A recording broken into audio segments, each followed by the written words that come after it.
Ya, kalau berbicara mengenai demand emas ya di Indonesia, di domestik Indonesia, kita berdasarkan data-data yang ada, kalau kita membandingkan penjualan dari tahun lalu dengan tahun ini memang masih sangat tinggi ya.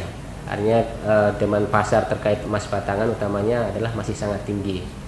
Ya, ini ditunjukkan dengan semakin meningkatnya customer atau nilai penjualan kita di triwulan pertama tahun 2013 ini.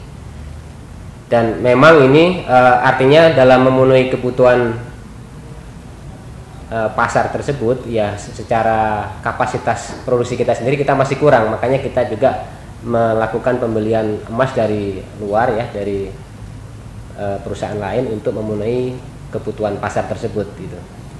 Jadi dibandingkan dibandingkan dengan negara lain ya, mungkin regional Asia utamanya Cina dan Cina dan India ya, kita masih sangat rendah sebetulnya karena mereka kebutuhan pasarnya sangat tinggi. Jadi dari data yang ada memang mencapai sekitar 700 sampai 800 ton per tahun untuk kebutuhan market di India dan Cina.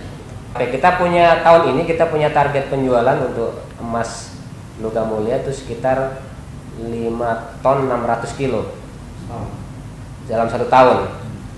Realisasi sampai dengan bulan ketiga, bulan 3 ya, sampai dengan bulan Maret kita sudah mencapai 2,5. Jadi sudah hampir 50% sampai dengan triwulan 3. Yaitu menunjukkan memang permintaan yang sangat tinggi.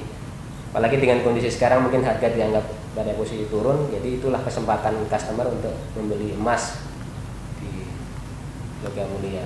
Jadi secara prospek kebutuhan atau permintaan pasar di Indonesia masih sangat potensial, masih sangat tinggi. Logam mulia sendiri kita punya 4 core bisnis sebetulnya. Pertama adalah kita adalah bisnis di bidang refining.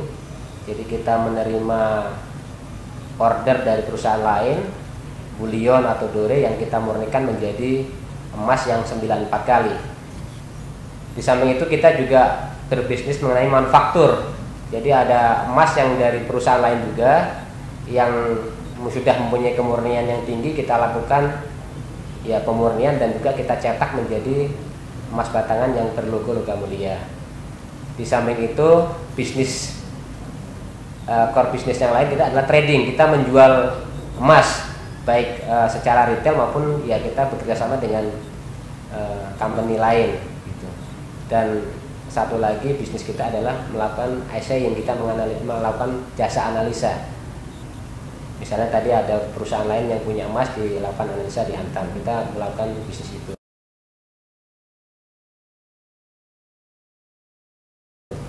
Kemudian berbicara kontribusi pendapatan Antam secara korporat, jadi kontribusi penjualan emas dan perak utamanya yang ada, karena kita punya bisnis adalah emas, perak, kemudian biji nikel dan ferronikel untuk secara Antam.